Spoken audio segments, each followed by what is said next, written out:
श्रील प्रभुपाद की जय, गुरु गौरांग की जय।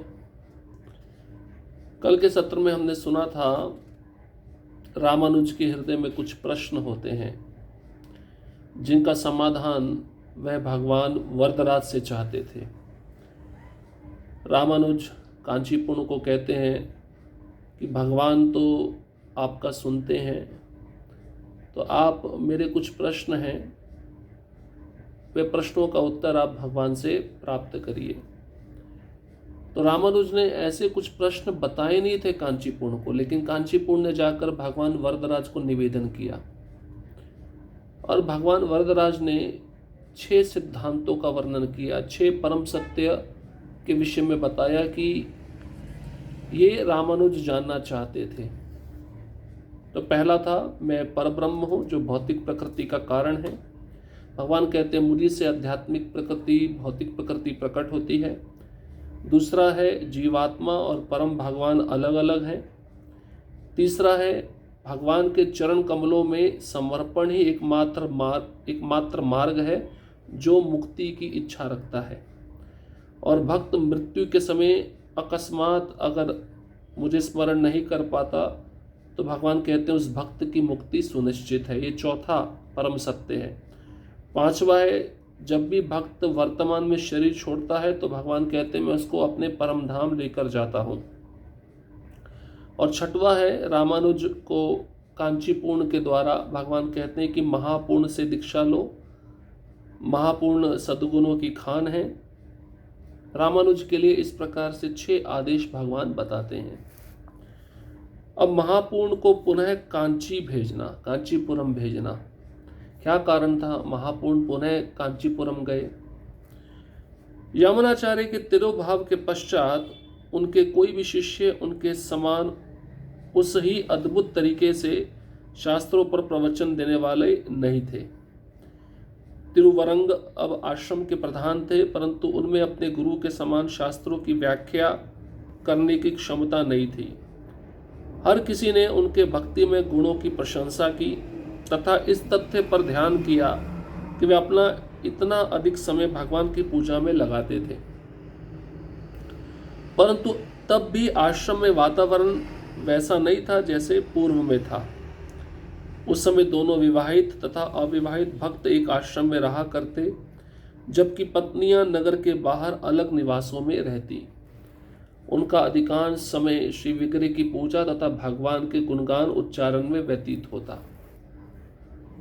अब यमुनाचार्य जब शरीर छोड़ दिए, यमुनाचार्य तो बहुत निपुण थे शास्त्र का प्रवचन करने में, लेकिन उनके जाने के पश्चात जो आश्रम के मुखिया बनाए गए थे वो थे यमुनाचार्य के शिष्य तिरुवरंग।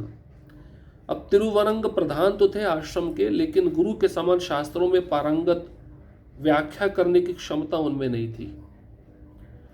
तो अब कौन सा ऐसा भक्त है जिसका इस संग में आकर हम भी शास्त्र को ठीक से समझ सके, भगवान का गुणगान कर सके? ये प्रश्न उठ गया था। इसलिए महापूर्ण कांचीपुरम गए रामानुज को बुलाने के लिए, और तिरुवरंग का ज़्यादातर समय भगवान की पूजा में व्यतीत होता था। आश्रम में पहले जैसा वातावरण नहीं रहा जैसा वातावरण यमुनाचार्य के समय था। उस समय विवाहित हो या अविवाहित भक्त हो, ब्रह्मचारी हो, गृहस्थ हो, आश्रम में रहा करते थे, जबकि गृहस्थ भक्तों की जो पत्नियां हैं वे बाहर अलग निवासों में रहती थी। और तिरुवरंग का अधिकांश समय श्री विग्रह की पूजा, भगवान के गुणगान उच्चारण में व्यतीत होता, और गृहस्थों का भी, ब्रह्मचारियों का भी समय विग्रह की पूजा, आराधना और भगवान के गुणगान में व्यतीत होता था। पहले जैसे वातावरण नहीं रहा। इस प्रकार बिना किसी घटना के 1 वर्ष व्यतीत हुआ। आलवंदार के तिरुभाव की तिथि पर उनके सभी शिष्य एकत्रित हुए तथा तिरुवरंग ने सभा को संबोधित किया। उन्होंने प्रारंभ किया, जब से हमारे गुरु महाराज यमुनाचार्य हमें छोड़कर भगवान नारायण के धाम लौट गए, अब 1 वर्ष व्यतीत हो गया है। जब वे हमारे साथ थे, हमारा ये महान सौभाग्य था कि प्रतिदिन हम उनके अमृत वचन सुन पाते थे। परंतु उनके तिरोभाव के पश्चात कोई भी भगवान की महिमा को इतने उत्कृष्ट तरीके से वर्णित नहीं कर पाया है। न ही शास्त्रों के सभी सूक्ष्म विषयों को प्रतिदिन व्याख्या कर पाया है जैसे वे कर रहे थे। यद्यपि उन्होंने आदेश दिया था कि आश्रम में उनका स्थान मैं ग्रहण करूं, परंतु मुझे यह स्वीकार करना होगा कि मैं इस कर्तव्य को ठीक से निष्पादित करने में अक्षम हूं। तो पहले के शिष्य बड़े प्रामाणिक होते थे। गुरु ने उपाधि दी है एक वरिष्ठ शिष्य को, लेकिन वरिष्ठ शिष्य उस उपाधि को ग्रहण करने में सक्षम नहीं है, तो वह शिष्य स्वीकार करते थे कि हमें किसी और की मदद चाहिए, किसी दूसरे भक्त को बाहर से बुलाया जाए जो उस कमी को पूरा कर सके। लेकिन वर्तमान स्थिति में शिष्य गुरु का सारा संपत्ति हड़प कर बैठ जाते हैं और सारा प्रशंसा, सारा गुणगान अपने ऊपर लेते हैं। तो यमुनाचार्य को गए हुए 1 वर्ष बीत चुका था। सभी शिष्य एक साथ इकट्ठे हुए यमुनाचार्य की पहली तिरुभाव तिथि पर, और तिरुवरंग जो प्रधान शिष्य थे यमुनाचार्य के, उन्होंने सभा को संबोधित किया। तिरुवरंग अपने गुरु भाइयों से, गुरु बहनों से कहते हैं कि हमारे गुरु महाराज हमें छोड़कर भगवान के धाम चले गए, इसको 1 वर्ष बीत चुका है। जब वे हमारे साथ थे तो हमारा बड़ा सौभाग्य था, क्योंकि रोज हमें उनके प्रवचन सुनने को मिलते थे, उनका अमृत वचन सुनने को मिलता था। उनके जाने के पश्चात कोई भी भगवान की महिमाओं को ठीक से प्रस्तुत नहीं कर पाता है, उत्कृष्ट तरीके से वर्णित नहीं कर पाता है जैसा वे कर पाते थे। और ये व्याख्या उनकी प्रतिदिन होती थी। जबकि उन्होंने मुझे आदेश दिया कि मैं आश्रम का कार्यभार संभालूं, मैं उनका स्थान ग्रहण करूं, परंतु मुझे स्वीकार करना होगा कि मैं इस कर्तव्य को निभा पाने में अक्षम हूं। उन्होंने अपनी गलती को स्वीकार किया। शिष्य का सबसे बड़ा लक्षण यही है कि वह अपनी गलती को स्वीकार करे और गलती में सुधार भी करे। अब आगे तिरुवरंग अपने गुरु भाई गुरु बहनों को कहते हैं, आप सभी ये स्मरण कर सकते हैं कि कैसे अपने तिरुभाव के पूर्व हमारे स्वामी ने कांचीपुरम के श्री रामानुज को देखने की इच्छा की तथा उन्हें लाने के लिए महापूर्ण को उधर भेजा। वह महात्मा ही जो कांचीपुरम के घनिष्ठ मित्र हैं, जो श्रीमान इस आश्रम के आचार्य का उत्तरदायित्व लेने के लिए सक्षम हैं, तथा हम में से एक कांचीपुरम जाकर उन्हें दीक्षा देकर यहाँ श्रीरंगम लेकर आए। वे यमुनाचार्य की शिक्षाओं को संपूर्ण भारत में फैलाएंगे, जैसा कि उन्होंने हमारे गुरु महाराज का शरीर देखते हुए वचन दिया था। अब तिरुवरंग स्पष्ट रूप से भरी सभा में कहते हैं कि आप सभी को याद होगा कि कैसे अपने तिरुभाव के पहले कांचीपुरम भेजा गया महापूर्ण को। कारण यह था रामानुज को लाने के लिए, क्योंकि हमारे गुरु महाराज की इच्छा थी। यमुनाचार्य चाहते थे कि मैं रामानुज का संग प्राप्त करूं, इसलिए महापूर्ण को कांचीपुरम भेजा गया था। और कांचीपुरम के घनिष्ठ मित्र हैं रामानुज, और इस आश्रम का जो उत्तरदायित्व है वह लेने के लिए सक्षम है। कौन? रामानुज। इसलिए हम में से कोई एक कांचीपुरम जाए और उनको दीक्षा दे और श्रीरंगम वापस लेकर आए, जिससे हमारे गुरु महाराज की शिक्षाओं का संपूर्ण भारत में प्रचार हो सके रामानुज के द्वारा। और हमने ये भी देखा था कि हमारे गुरु महाराज के शरीर के समक्ष उन्होंने ये वचन लिया था। ये सब बातें तिरुवरंग अपने गुरु भाई गुरु बहनों को बता रहे हैं कि रामानुज की कितनी आवश्यकता है श्रीरंगम में। अब रामानुज ही हैं जो यमुनाचार्य का स्थान ले सकते हैं, जबकि मैं अपने गुरु का स्थान लेने में सक्षम नहीं हूं। सभी एकत्रित भक्तों ने तिरुवरंगम के प्रस्ताव को एक मत से स्वीकार किया तथा महापूर्ण को कांचीपुरम जाकर रामानुज को दीक्षा देकर उन्हें श्रीरंगम लाने के लिए चुना गया।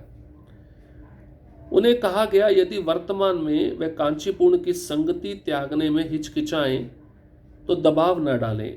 आप उन्हें सभी भक्ति शास्त्रों को उपदेशित करते हुए कांची में 1 वर्ष रह सकते हैं उन्हें यह बताना आवश्यक नहीं कि आपका उद्देश्य श्रीरंगम लाना है।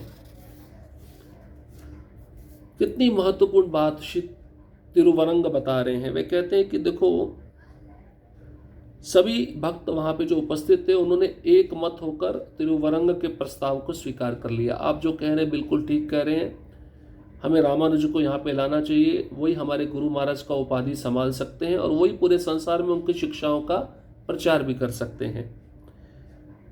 तो महापूर्ण पहले भी कांचीपुरम गए थे, अब पुनः महापूर्ण को भेजा जाए, रामानुज को वहां पे दीक्षा दी जाए और उनको श्रीरंगम लाया जाए। और यदि वर्तमान में वह कांचीपुरम छोड़ना नहीं चाहते, कौन? रामानुज।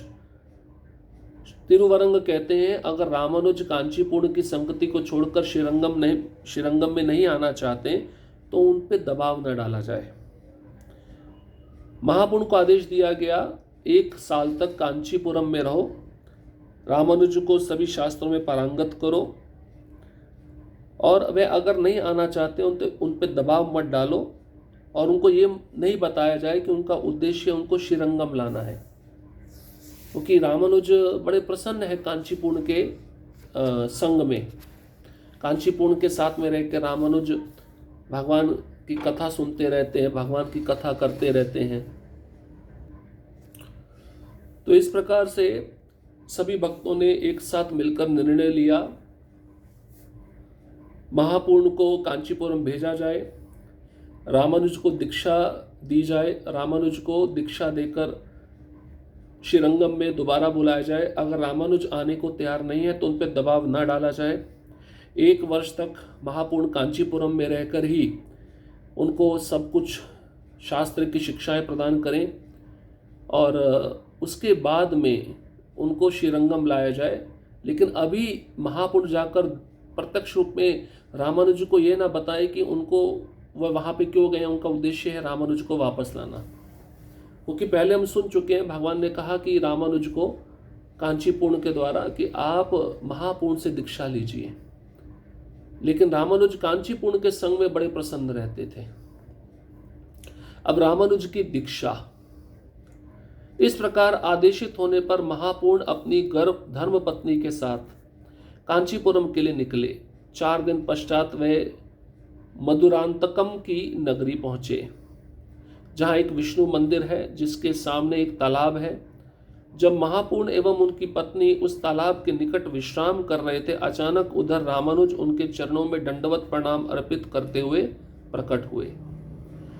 इन घटनाओं के अनपेक्षित मोड़ से महापूर्ण प्रसन्न एवं आश्चर्यचकित हुए तथा वे रामानुज का आलिंगन करने के लिए तुरंत खड़े हुए। उन्होंने कहा, यह निश्चित ही एक आश्चर्य है, भगवान नारायण की कृपा से कुछ भी सिद्ध हो सकता है। आप यहाँ किस कारण से आए हैं?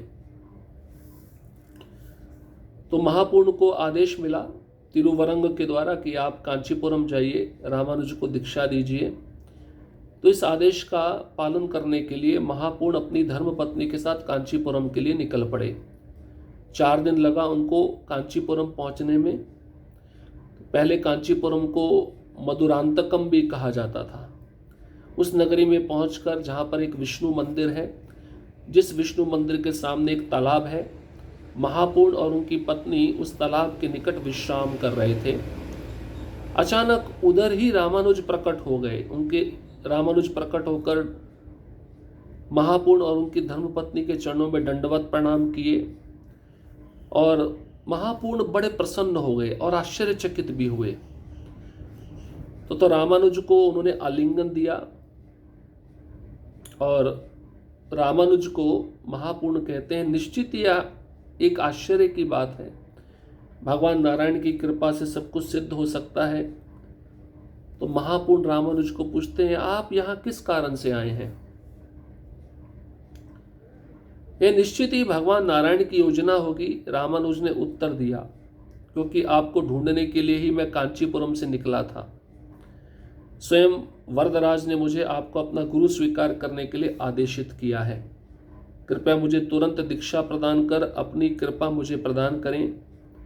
महापूर्ण ने इस निवेदन को यह कहकर स्वीकार किया, हम कांचीपुरम चलते हैं, जिससे समारोह भगवान वरदराज के समक्ष मनाया जा सके।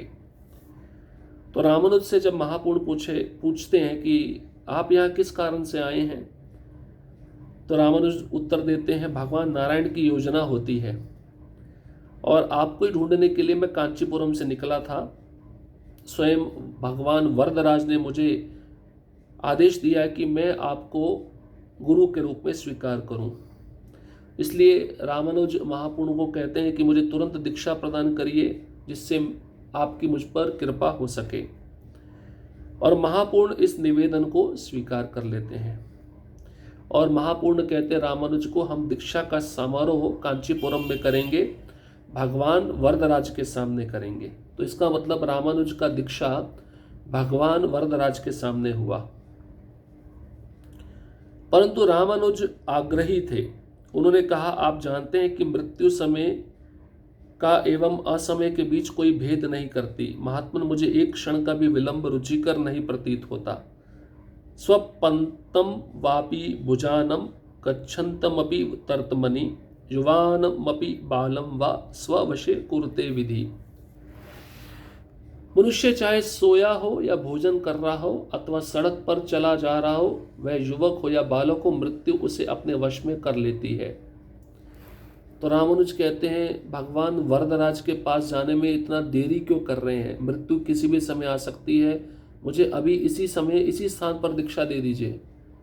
तो रामानुज ये श्लोक बोले हैं कि चाहे व्यक्ति सो रहा हो, चाहे व्यक्ति भोजन कर रहा हो, चाहे व्यक्ति सड़क पर चल रहा हो, चाहे व्यक्ति युवक हो, बालक हो, मृत्यु उसे अपने वश में कर ही लेती है।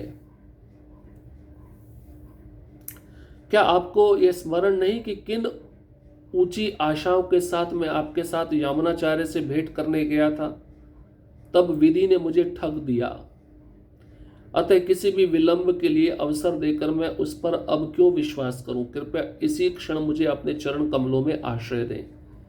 तो रामानुज याद दिला रहे महापूर्ण को, आपको याद नहीं, हम दोनों मिलकर यामुनाचार्य का दर्शन करने के लिए श्रीरंगम जा रहे थे और विधि ने मुझे कैसे ठग लिया। रास्ते में पता चला यामुनाचार्य अपना शरीर छोड़कर भगवान नारायण के धाम वापस चले गए हैं।